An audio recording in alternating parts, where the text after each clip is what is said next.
భారీ ఎత్తున గెలవడం జరిగింది. నా అభ్యర్థి మీద 400 ఓట్ల మెజార్టీతో గెలవడం అయినది. ఎటువంటి సమయంలోనైనా కానీ మేము అందరం కూడా అందుబాటులో ఉంటామని, మేము మా కుటుంబ సభ్యులందరం కూడా కలిసి వార్డులోని ప్రతి ఒక్క ఇంటిలోని సభ్యుడు కూడా వచ్చి మా గెలుపు కోసం కృషి చేసిరు. అట్లా కృషి చేసిన ప్రతి ఒక్కరికి కూడా శిరస్సు వంచి పాదాభివందనం చేసుకుంటున్నాం.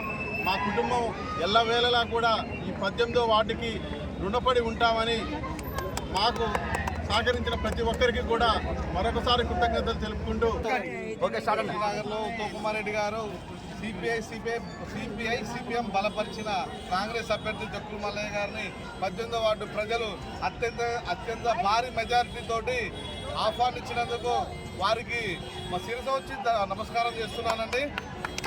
మీరు ఏదైతే నమ్మకంతో మమ్మల్ని 18వ వార్డులో అత్యధిక మెజారిటీతో గెలిపించినందుకు వారికి ఎల్లవేళలా మేము కృషి చేస్తామని తెలియపరుస్తున్నాము.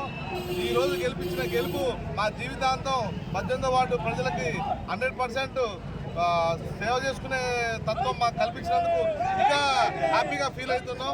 రానున్న భవిష్యత్తులో ప్రతి ఒక్కరికి హుజూర్నగర్ పట్టణ ప్రజలకు మా వంతు, మా కుటుంబం నుంచి ప్రతి ఒక్కరికి మా వంతు మేము సహకారం చేస్తామండి. మా ఇన్ఛార్జి గారు కష్టపడ్డారు, వారికి ప్రత్యేక ధన్యవాదాలు తెలియజేస్తున్నాను. ఈ విజయం కోసం కష్టపడినటువంటి ప్రతి ఒక్క కాంగ్రెస్ పార్టీ కార్యకర్తకు, నాయకులకు పేరు పేరున హృదయపూర్వక ధన్యవాదాలు తెలియజేస్తున్నాను. ఉన్న పబ్లిక్ అందరినీ వారి వెంట నడిపించినందుకు మంజుల గారు భారీ మెజార్టీ 361 ఓట్ల మెజార్టీతో గెలిపించారు. ఆ వార్డులో ఉన్న సమస్యలకు వాగ్దానం ఏదైతే మంత్రి గారి దృష్టికి తీసుకుపోయామో అవన్నీ కూడా అందరి నమ్మకాన్ని నిలబెట్టే విధంగా మంజుల గారు కృషి చేస్తారని వారికి ప్రత్యేకంగా అభినందనలు తెలియజేస్తున్న ఈ గెలుపు దిశగా ఉన్నందుకు గెలిచినందుకు.